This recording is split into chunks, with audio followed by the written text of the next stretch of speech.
I'm Lauren. And I'm Lisa. And we're flipping the script about growing older. Our guests have been influencers since before that was even a thing. Welcome to the Anti-Aging Podcast. Welcome to Age Like a Badass Mother. Okay, today's guest is truly a badass. She drives home what Lauren and I scream from the rafters. It is never too late to be who you want to be, to follow your heart, and stop giving about other people's opinions and judgments. Caragh Donley is an esteemed journalist whose bylines include People Magazine, TV Guide, The New York Times, The Los Angeles Times, The Boston Globe, and Vanity Fair.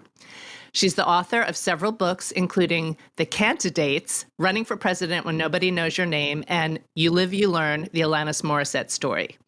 She spent the night drinking heavily on a Utah mountaintop with John Bon Jovi, eaten bologna sandwiches with an O.J. Simpson juror's family as the verdict was read, and learned to dance from Queen Latifah. In addition to her print work, she's worked as a producer on shows including VH1's Behind the Music, The Queen Latifah Show, and The Martin Short Show. She is currently a senior producer with The Kelly Clarkson Show. But if you search her name, you won't find it. At the age of 63, she listened to her lifelong calling and changed her gender. Welcome, Caragh Donley. Wow, I feel like we should just stop now because it makes it sound like I can't hold a job. Welcome to my world. I'm like switched careers 3 or 4 times already. We're so happy to have you. Thank you for meeting with us today. And, we have so many questions and we know your story, but we'd love for you to sort of jump right in and tell us your story for our listeners. Yeah, I usually just advise people, to get a sandwich and a cold drink because we'll be here a while. But I will try not to for your sake. Well, I have done all those things that you mentioned and did it kind of under false pretenses. Every single one of those, except Kelly now, because a 3-time Emmy-winning senior producer. By the way, just want to throw that out there. Yay! But the false pretenses were I lived it all as a dude with a name that Lisa knows and dealt with, but kind of all a lie, or a well-intentioned lie, because it was me, but it wasn't me. I think when I wrote a HuffPo thing about it, it was that person that you knew was like somebody I'd emailed but didn't really know. And that was the depth of how we communicated with each other. The popular question is, when did you know? For anyone listening who may meet a trans person someday, don't ask that question because we hate that question.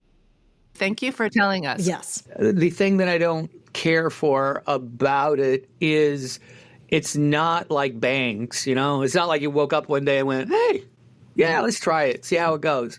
Because my story goes back to probably, before birth. But first memory I have of all this, which is more how I like to phrase it, I was like 7, maybe 7 or 8.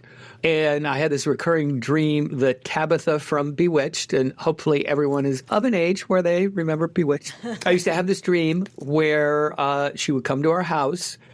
She would ask me if I wanted to play, and I said, sure. And she would say, drink this. And it was like a little paper cup with like liquidy goop stuff, but I would drink it. I would suddenly be a little girl, and we'd go play. And it was, blissful. And that's like the first memory. And then like throughout my family's many moves when I was a child, I would occasionally have dreams like the one where I'd just be walking along on a lovely spring day and grow boobs, and suddenly I could fly. Like getting those gave me the ability to fly.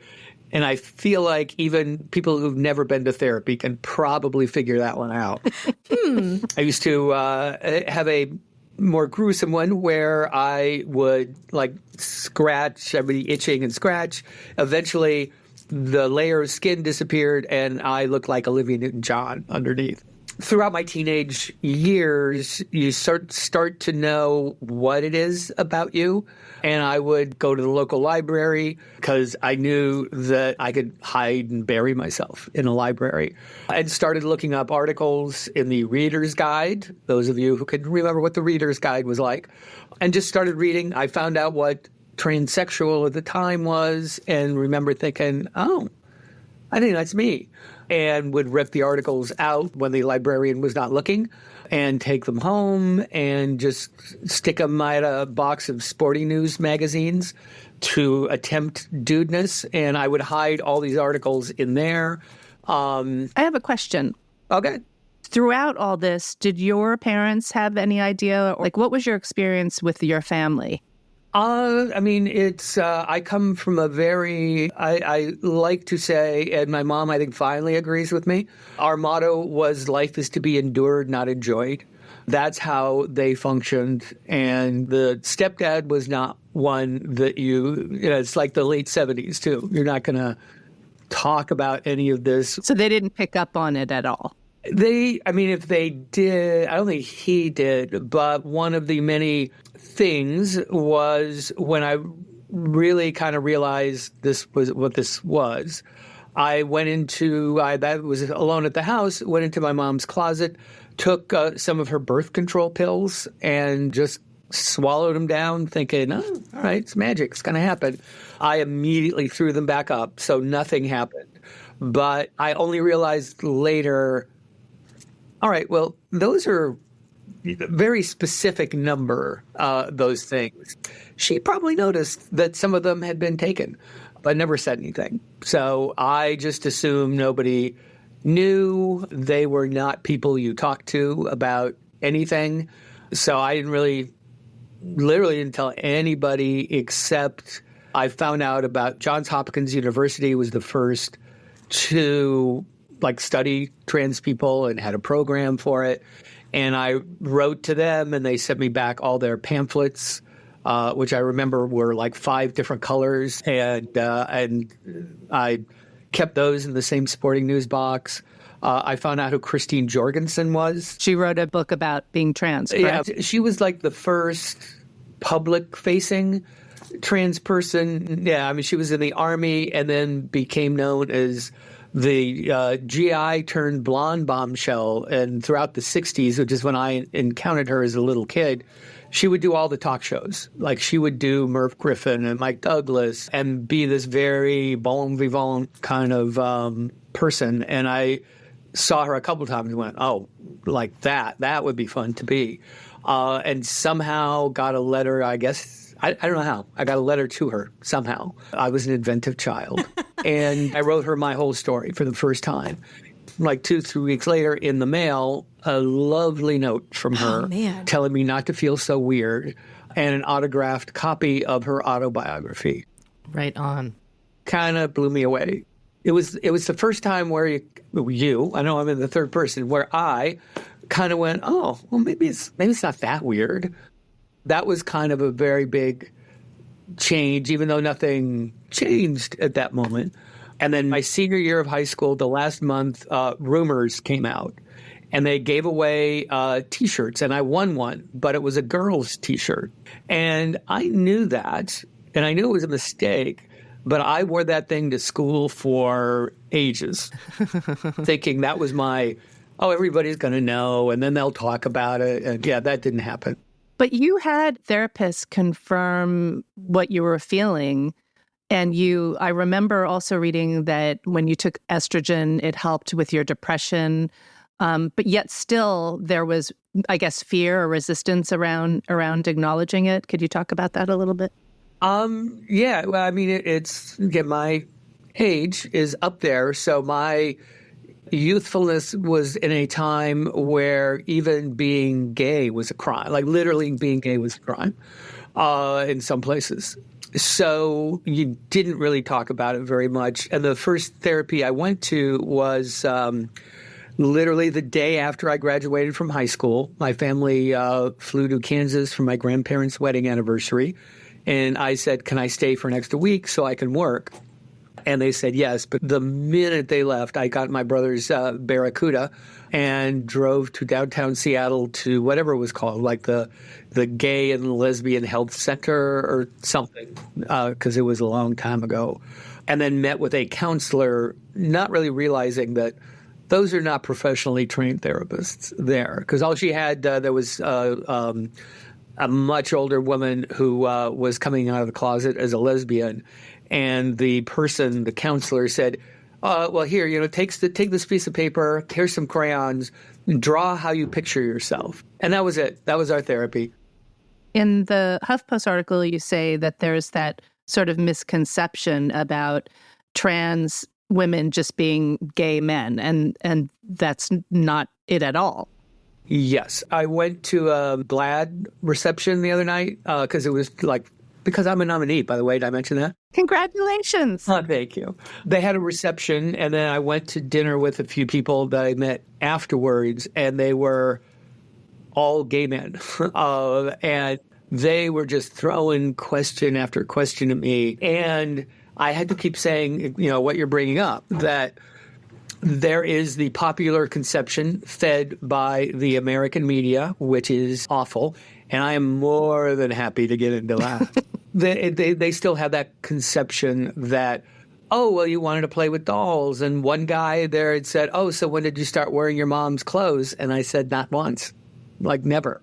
That notion that all trans men wanted to fix carburetors when they were 10, and that all trans women just wanted Barbies and princess parties. Interesting. Sure, some did, but that's just feeding the stereotype that makes it harder for any of us to talk about anything because nobody wants to hear that it's a far more complicated thing. Yeah, I remember reading a memoir about a trans woman who stayed in the relationship with her wife. I feel like it was probably Jenny Voiland. That's it. And I thought that was really enlightening. It's what you're talking about. I would say most trans women I know who were married stayed married. Some not happening, but a very large percentage of them do because they understand that. And I just actually finished writing another HuffPo thing where I tried to explain this a little bit more, that it's not changing gender. Nothing changed. Oh, I got that wrong in my intro. Oh, I didn't want to bring it up, but now. No. This is good for us to know because a big reason we want to share your stories because we need education, all of us. It needs to be normalized and not stigmatized. Yeah, and I often find, especially now that I'm in New York, which is weird because you think it'd be different here, I am literally the first trans person most people have ever spoken to, ever met. So all they have in mind is the Fox News version of what a trans person is. They focus on the ones that either look like grandpa in a dress and make fun of them, or they get the extremely effeminate gay men. The media seizes on that as what we are without understanding that we're all different. Like for me, I'm not changing anything. I'm confirming something. There's a vast difference. I'm trying to find a way to say this that doesn't, get a million hate messages, but then that'll boost your numbers. So well, so it's gender confirmation, not gender change. And it's also to me, a body autonomy issue. Mm-hmm. And why there's a little bit of a Venn diagram with, say, the abortion discussion, where everyone wants to be able to determine what to do with their own body because you should be able to do that. Amen. That's why. And trans people, we're the same. We want body autonomy. We want to be what we want. We want to look like what we want. And that is bringing everything in line. And, that's why these same forces who are so pro-life, their word for it, are so virulently anti-trans because it's people who understand themselves and know what's best for themselves and want to do that thing.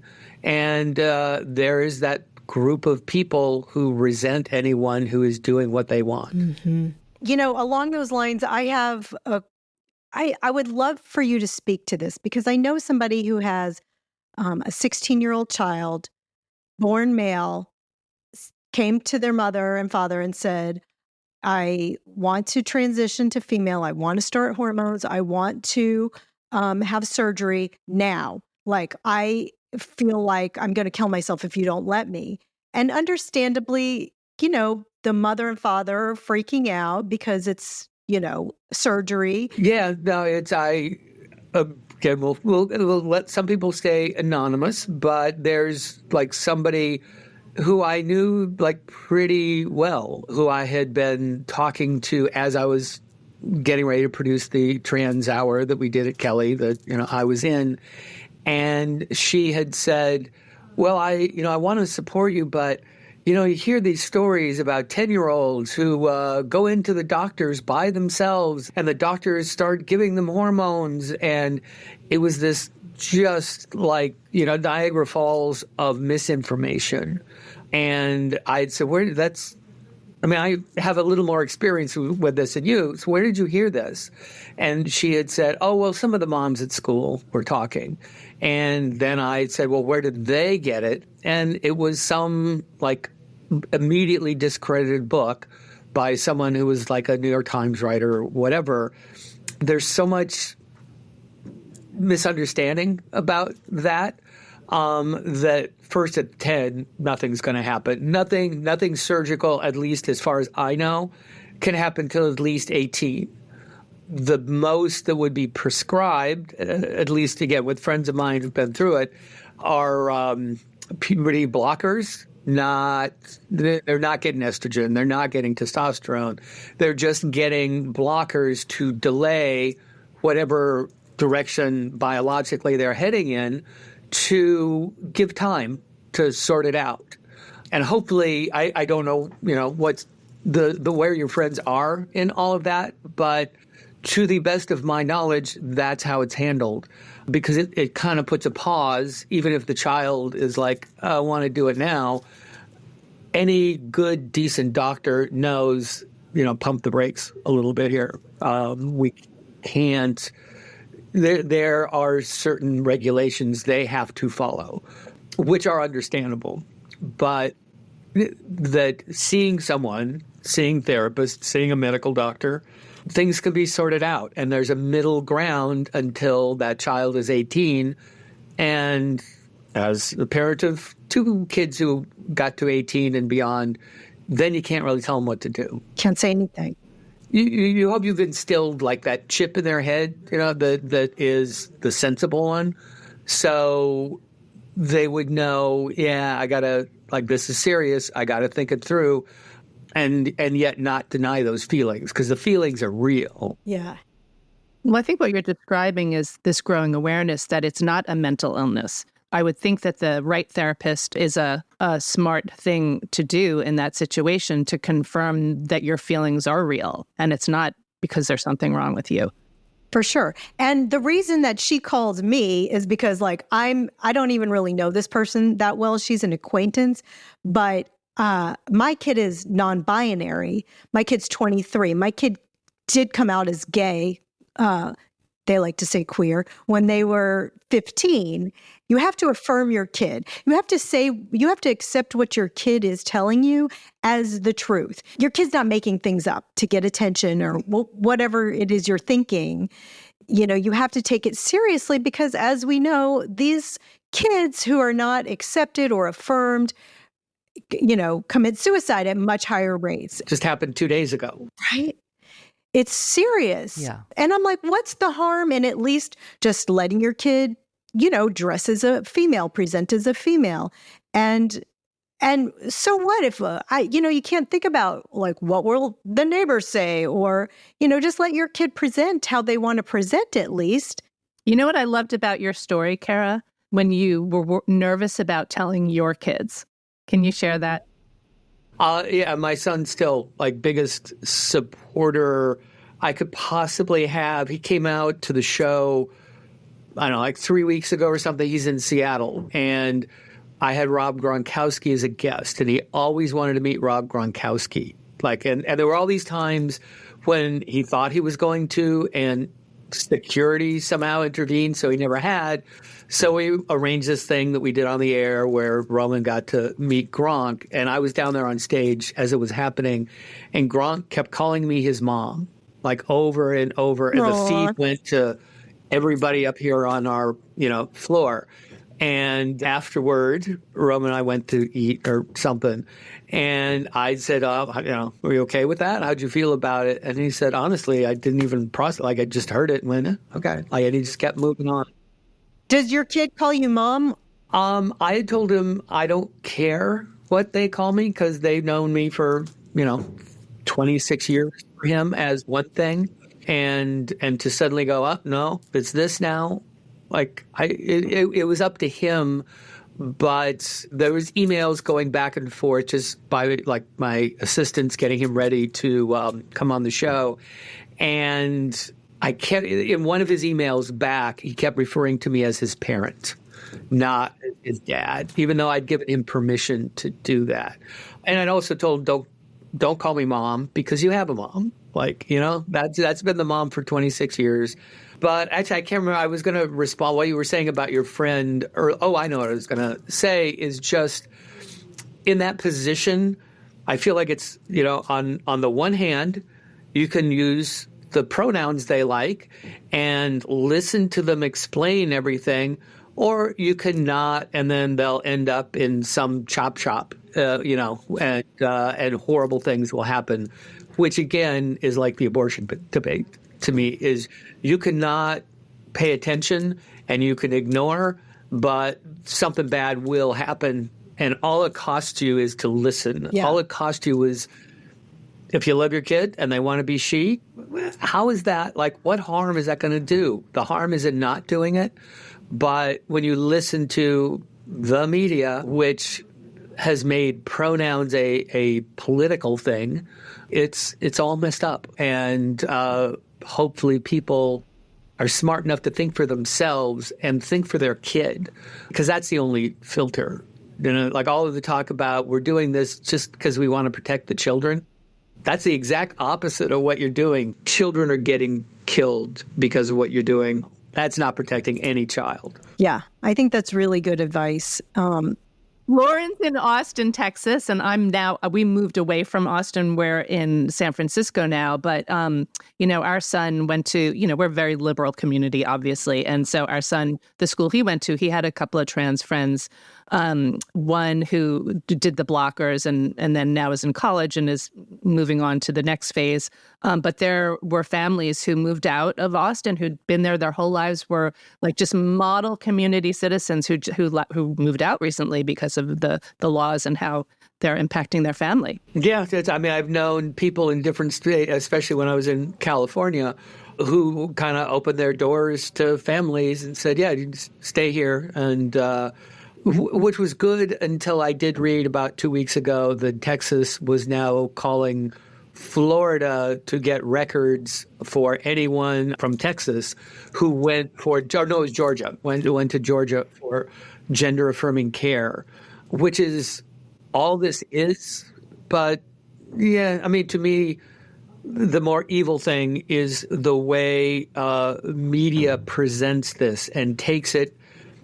They both sides everything. Yeah. But to both sides, I don't know, some people say, it's the devil, and some people say it saved my kid.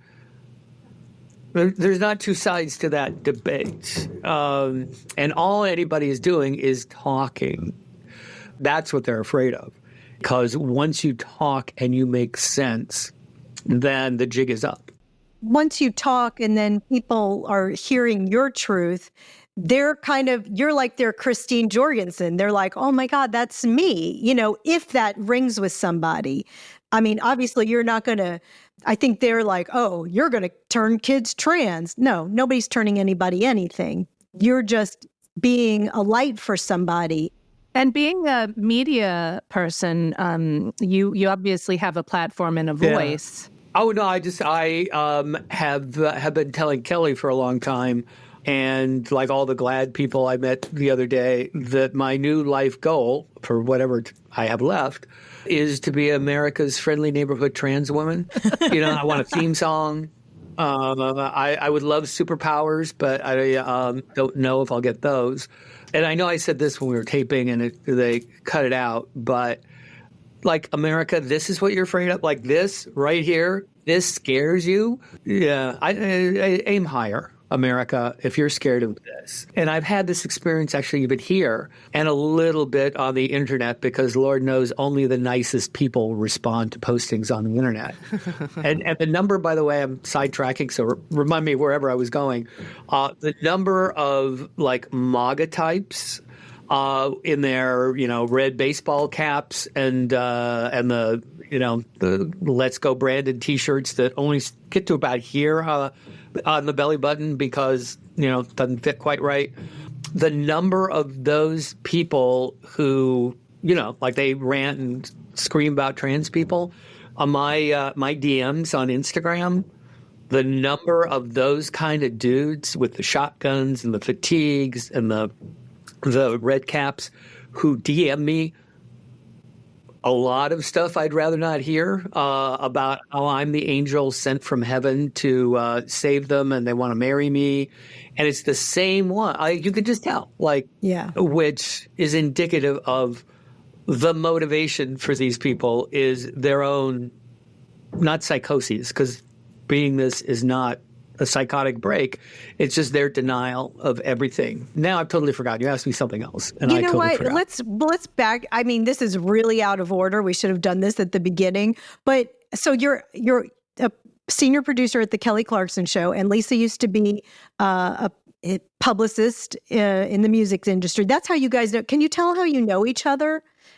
I was telling Lauren because she asked me how I knew you, and I said, well, she was a journalist and a journalist of some standing with publications all us publicists wanted to get into. And you were always so nice to me, even when I was just like a nobody junior publicist. And that wasn't the case. Like there were a lot of editors and writers who just wouldn't even talk to me. And you and I would have lunch and you were so nice and you would listen to me. And that just says so much about who you are as a person. And that's my memory of you. And reading your story in the Huffington Post, I felt so sad that I didn't know, we didn't know each other that well, but I wish we'd been friends and you'd been able to talk to me about it. I had no idea. So that's how I know you.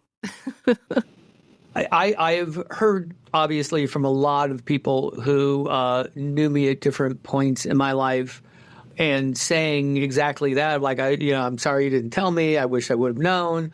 I've had some people who have gotten weirdly possessive of my story.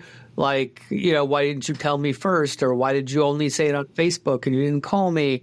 Which is weird. That is weird. But the digression and the thing that is probably what I'm going to write about next, and I'm working on a one-person show about all of this too that I think I'll have to put in there, is I did go on Facebook about 2 weeks ago to just let people know, because I'd finally been able to tell my mom, which I had not told because she's 90 now. What'd she say?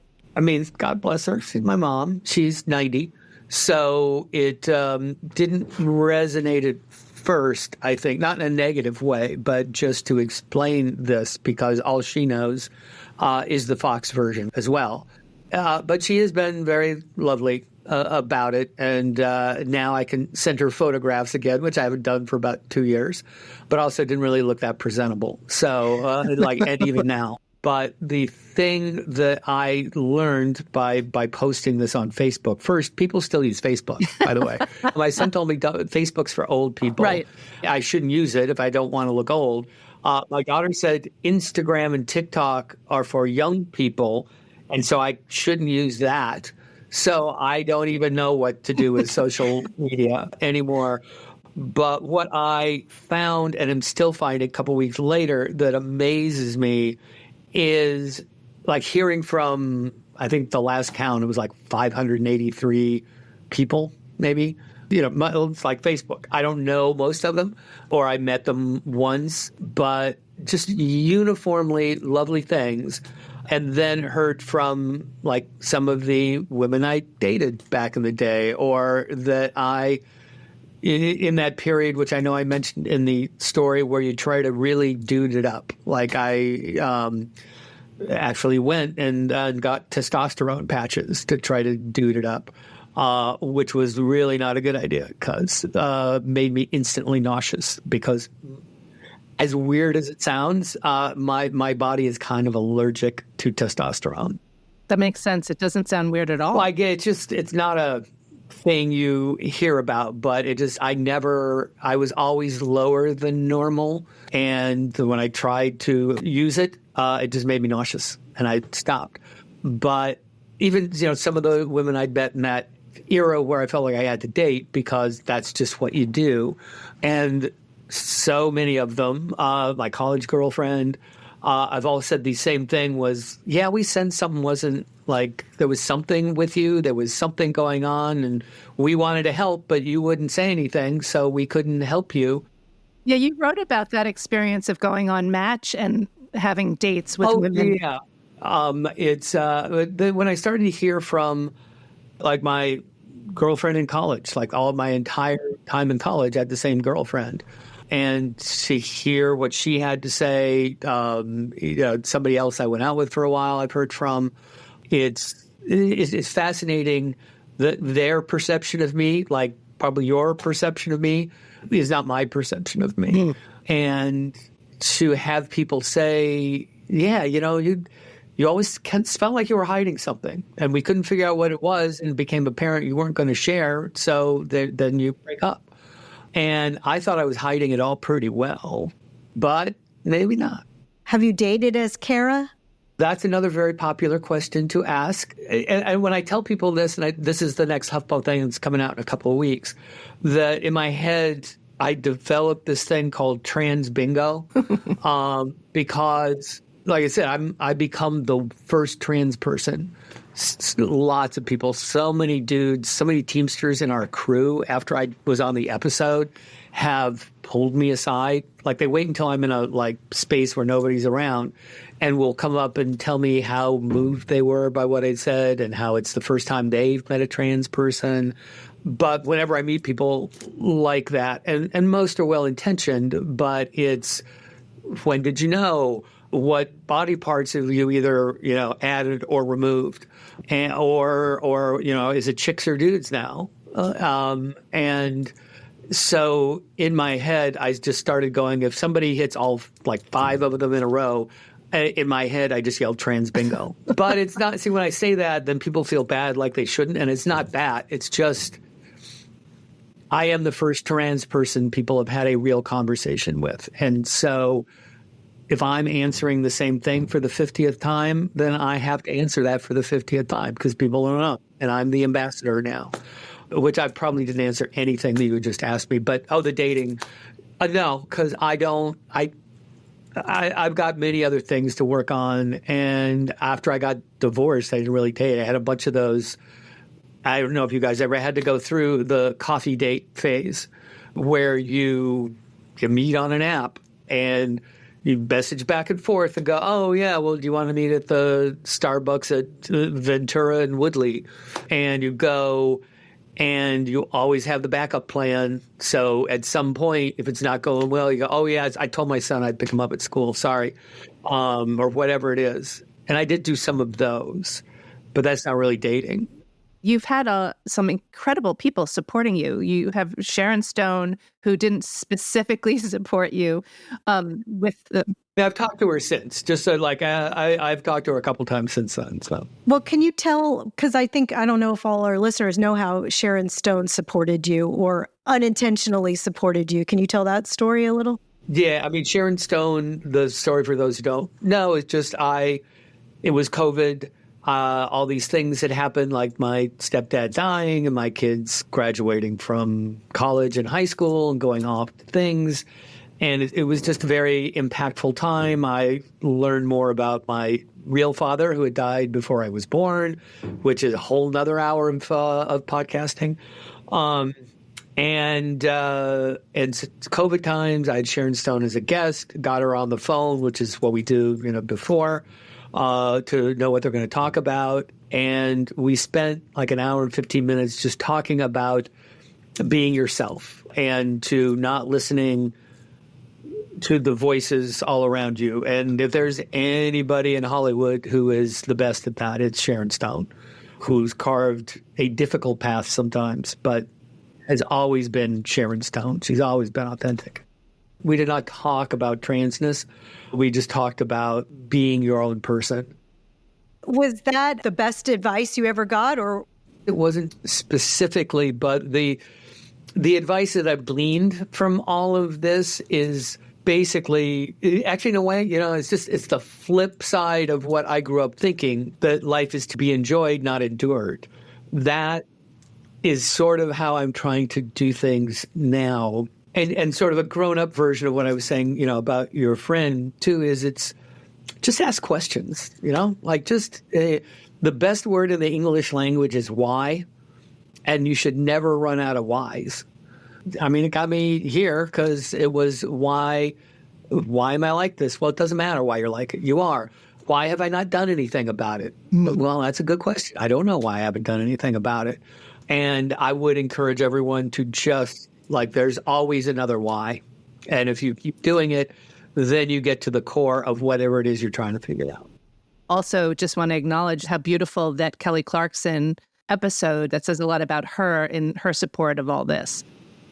She is everything everyone wants her to be. She is a dream of all dreams, that woman. Wow. Have you experienced sexism? Is this like a... Yeah, I mean, it's weird because in a way, I didn't even know it's happening because I, was on the other side. And so when it happens, I think, oh, it was weird.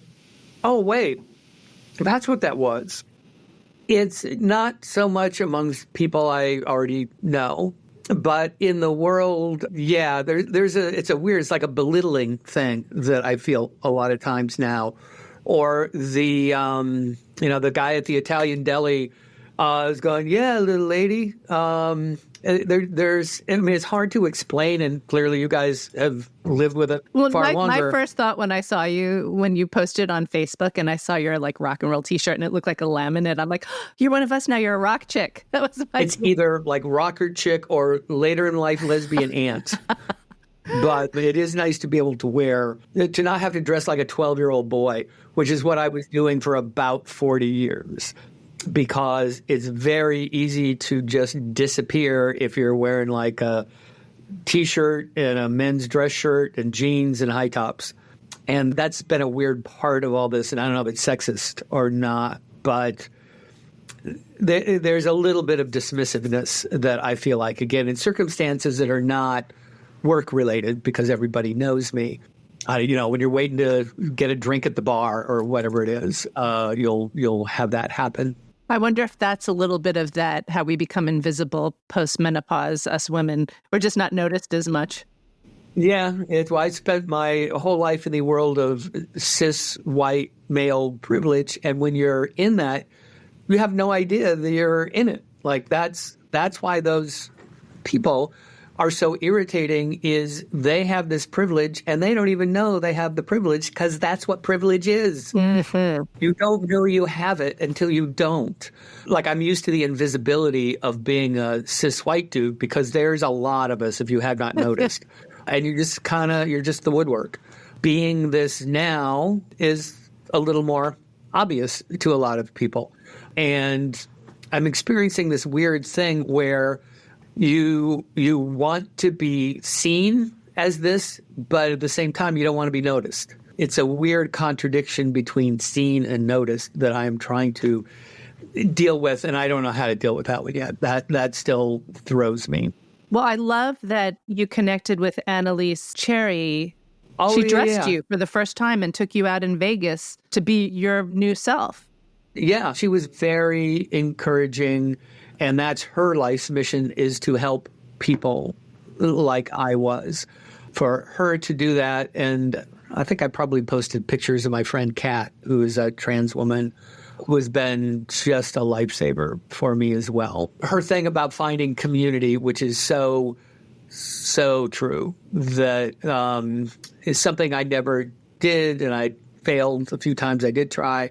And that's the thing that has gotten me here that I need to pass on. So if you ever do need America's friendly neighborhood trans woman again, put up the trans signal and I'll see it and I'll come flying through. Well, you surely live up to the friendly neighborhood trans woman because you're just a joy and easy to talk to, and you're funny and honest, and we appreciate all of that. I can't tell you how much. Well, thank you, and come to my speaking tour. Come to the One Person Show, which actually is a real thing. Oh, we'd love that. I mean, aging well. Talk about aging well. Finally living your truth. There's nothing better than that, right? Yeah, well, I don't know, really good old scotch. But other than that...